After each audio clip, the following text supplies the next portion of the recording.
นะโมตัสสะภะคะวะโตอะระหะโตสัมมาสัมพุทธัสสะ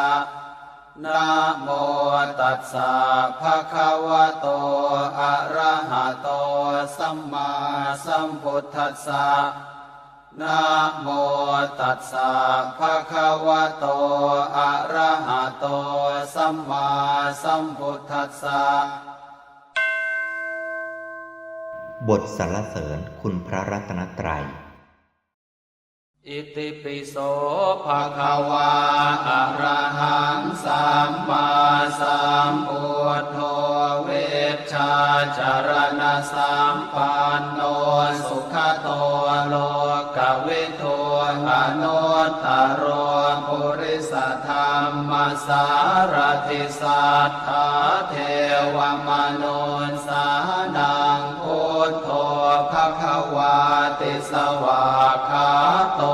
ภะคะวตาธัมโมสันทิฏฐิโกอะกาลิโกเอหิปัสสิโกโอปะนะยิโกปัจจัตตังเวทิตาโพเวนโยเหติสุปฏิปันโนภะคะวะโตสาวกสังโฆอุชุปฏิปันโนภะคะวะโตสาวกสังโฆญายปฏิปันโนภะคะวะโตสาวกสังโฆสามีจิปฏิปันโน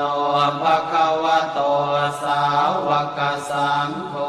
ยะติทังจัตตาริปุริสยุคานิอัตถปุริสปุคคลาเอสะภะคะวะโต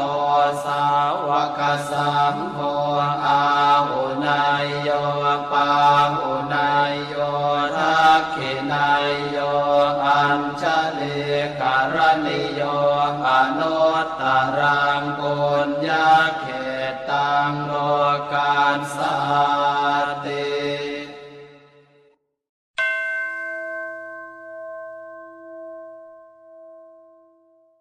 ภวตุ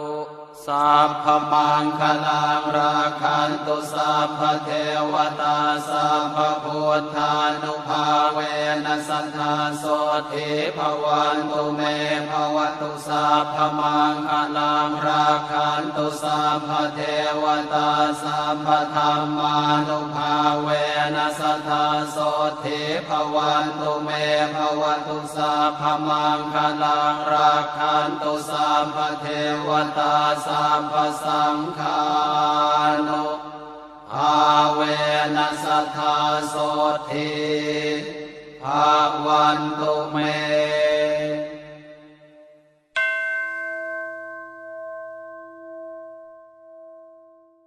อะระหังสัมมา